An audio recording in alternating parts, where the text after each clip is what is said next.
this moment, right here, right now, is about you. How you can get up off the ground, dust yourself off, and pursue the life that you truly deserve. You see, after 17 years of head coaching in a sport that I loved and shaped my life, I realised something. That the extraordinary isn't accessible to you in times of ease. It's in adversity, when the pressure's on, that you get access to excellence, to your best self. And that's who I want to introduce you to today, your best self. Give a little handshake there. In that 17th year of coaching, I got the sack on national TV.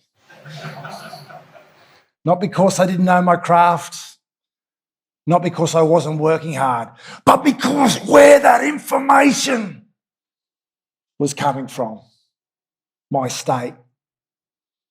At the same time, I had a relationship breakdown, not because we didn't love each other, but because I was absent, not nurturing the connection. And let's just top it off. At the same time, I got an autoimmune disease that I had to inject myself twice a day with a steroid just to deal with the pain. Not because I had a bad lifestyle, but I was bathing myself in stress. And I just wonder if there's anyone here that's got the sack, had a relationship breakdown, had a health issue related to stress. Because if I can't coach you to do better than I have, I shouldn't be standing here in front of you. And then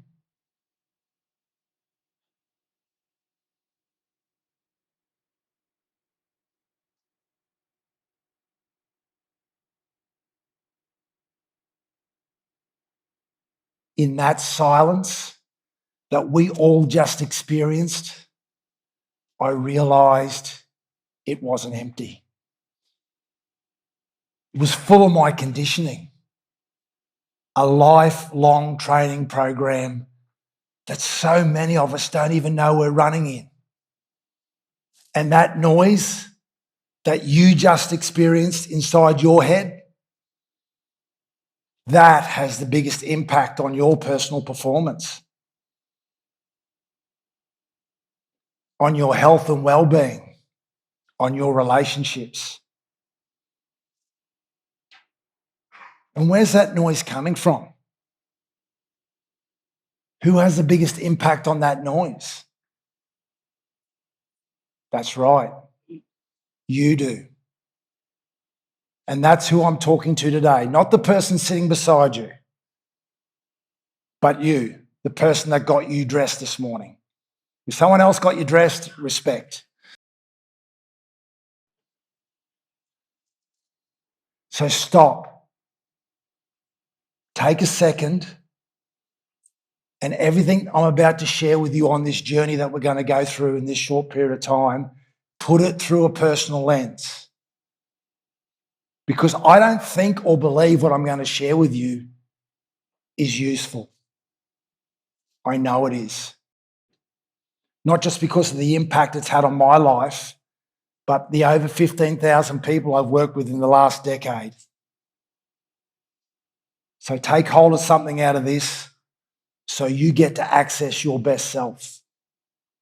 That voice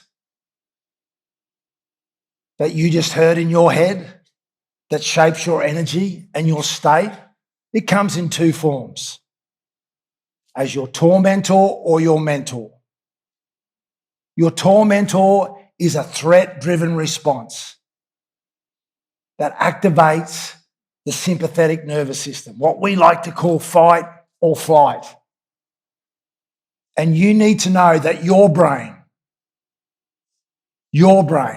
is wired 3.1 to 1 to see threat over joy. Because when we lived in caves, we didn't go flying out the front door. We went out with caution. Because we're not the strongest or the fastest species on the planet. But there is a little bit of evidence that we're the best hunter-gatherer, right? Even now when you cross the road to see a loved one, you know what you do? You look left or right. So that caution is a good thing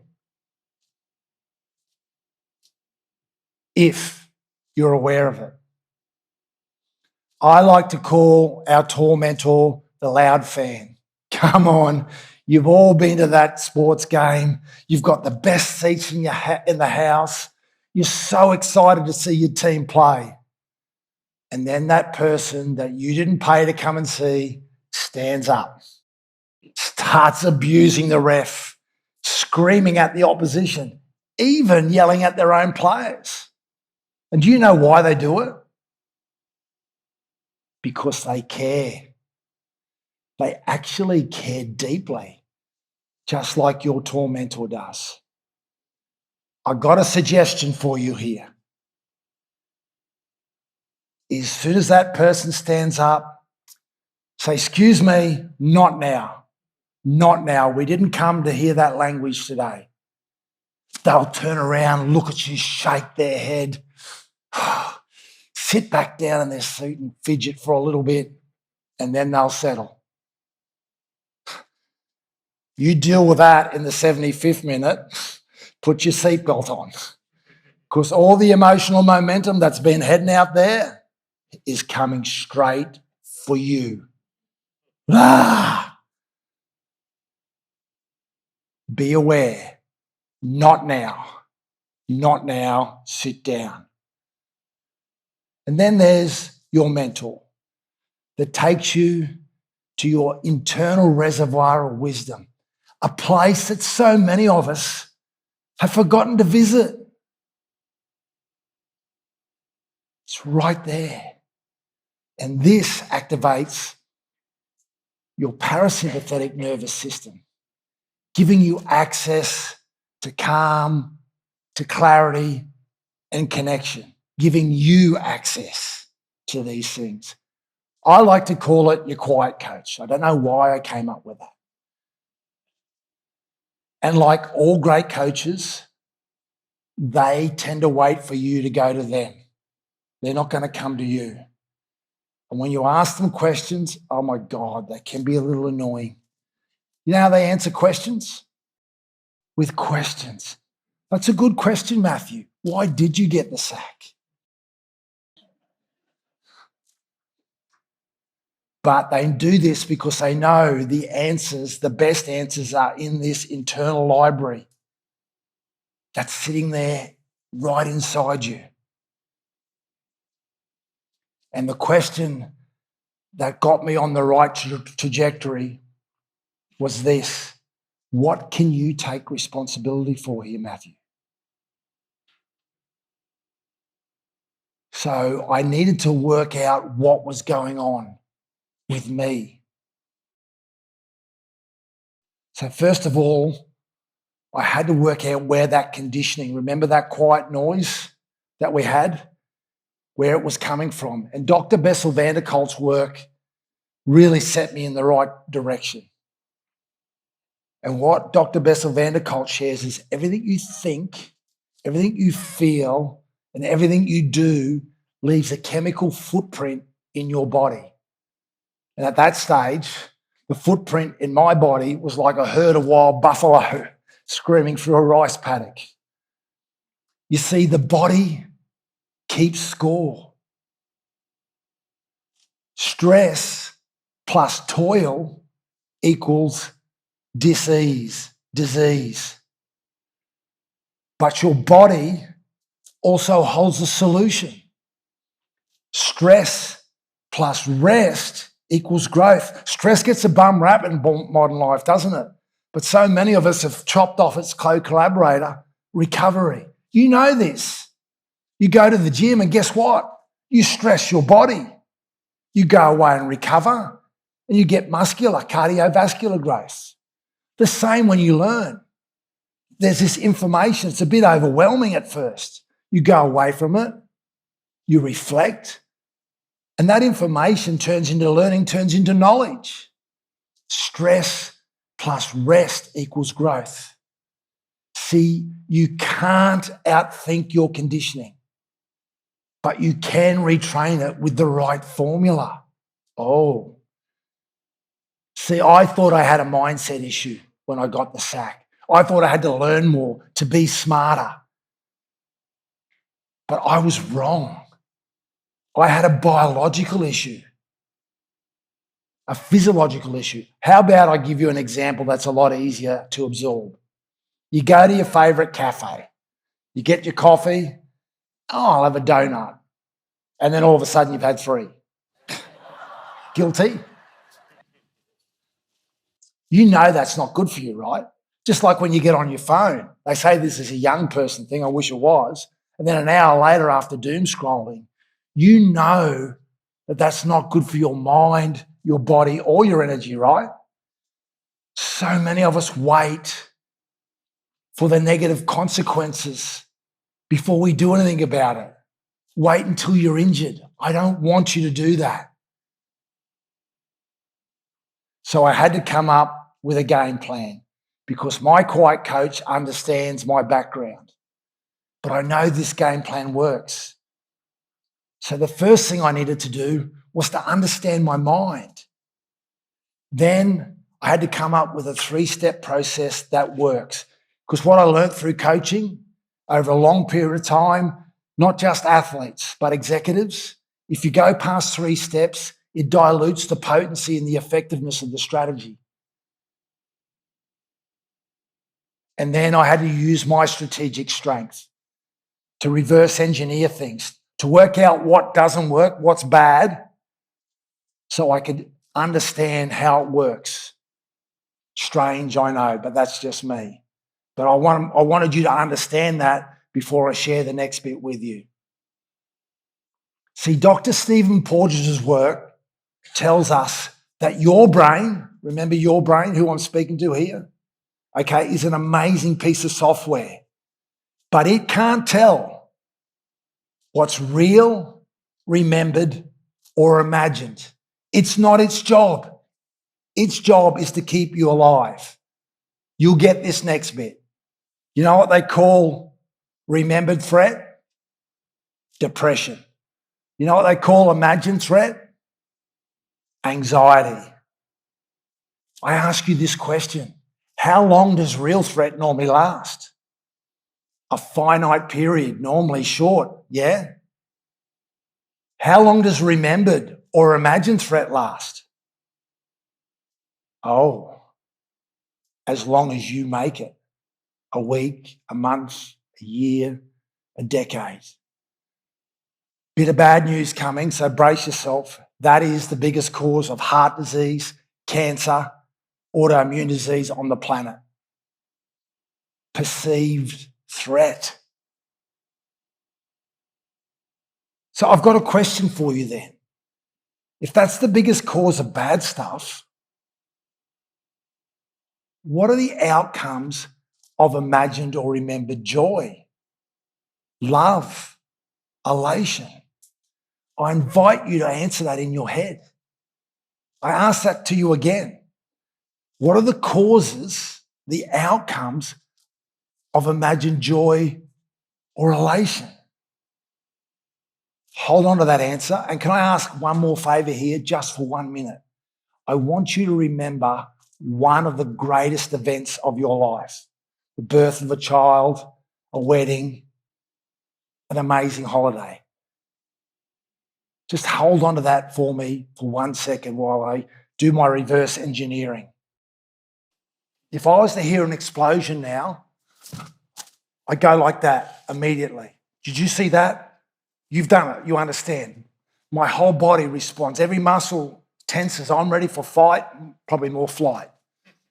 Okay? Did you see that? Then I took a deep breath and I started scanning with narrow vision.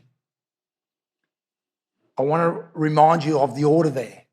Body, Then I have an emotion of fear. Then I have a thought. What the hell was that? Oh, it's a car backfiring outside. It's okay. Relax. Did you see that? You've done this, right? Body first, emotion, thought. It's rapid, it's automatic, and it's biological. So how about, with that answer you've got there about that amazing event, we do some reverse engineering here. So I wanted to come up with 3 steps that give you access to your best self, to that clarity and calm and creativity that we spoke about. So I want you to sit there now, put both feet flat on the floor. Please, both feet flat on the floor, uncross your arms, just put your hands in your lap. Sit up with your spine erect. I'm dealing with the body here at the moment. Lift your chin slightly.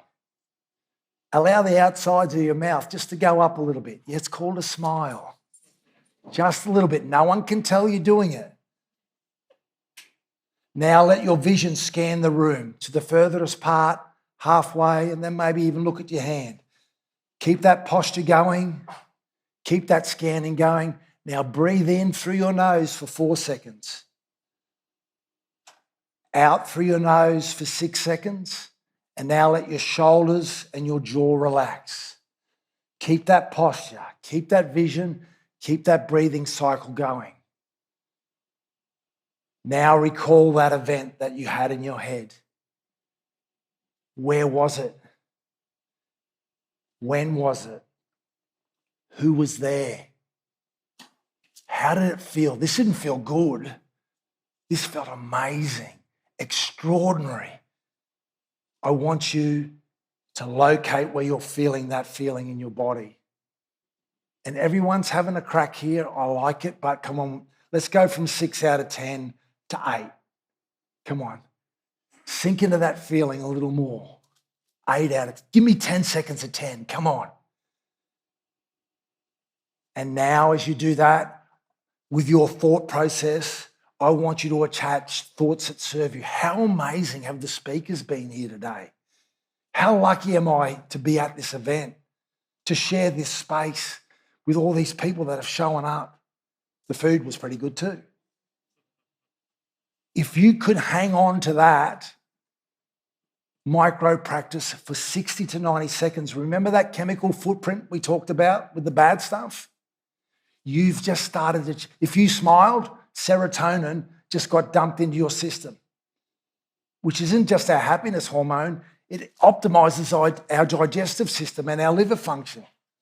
If you remembered the birth of your child and you felt pins and needles, that's oxytocin in your body. Our bonding hormone, but also our cardiovascular hormone. Your heart rate might have gone up, but your blood pressure just went down. You just did that. It was expensive, but you just did that. See, you have access to this. But a couple of things you need to be aware of it. You don't go to the gym once and get fit, right? How good would that be? You don't learn once and become a genius. You've got to do these things on a consistent basis to access those hormones, the dopamines, the serotonin, the oxytocin. You've got to do this not once a week, not once a day, but 4 to 6 times a day. But hey, listen. You've already got a posture. You're already breathing. You're in an emotional state 24/7. You have 60 to 70,000 thoughts today. Why not do it in a way that serves you instead of makes you ill? Who has control of that? You do. So don't add these on top of what you do. Habit stack them into your day. You wake up in the morning, be conscious of your posture, your breath, and how you feel and how you think. You get in your car, you go to drive to work. Just take 60 to 90 seconds. You get up from your desk, you walk to the bathroom. Are you getting me? These aren't on top of what you can do. This gives you access to your personal best self. Elevated relationships, elevated personal performance, elevated health and well-being. There's one part of this that I found really tough. Took me a while to master, is trusting the process. You know, when you put a seed in fertile soil and you go back and water it and you water it every day, and then there's that moment of silence when nothing happens. Do you stop the process? Do you dig the seed up to see if it's sprouting? No, you need to wait. And then up comes the first shoot. Gee, you're looking well. What's going on? And it grows a little bit more. Mate, can you give me a hand with this? I don't know what you've been up to, but I'd really like your support. That sprout grows into a tree, and it moves from conscious behaviour to unconscious behaviour to who you are, your reality. I had the opportunity to coach some amazing athletes, Petro Civoniceva, Luke Lewis, Sean Johnson, Ruben Wicke. I got the opportunity to work with Mick Fanning for over a decade. They all had one thing in common. They weren't necessarily the strongest, the fastest, sometimes not even the most skillful, but they all had the ability to regulate their state under pressure in the big moments.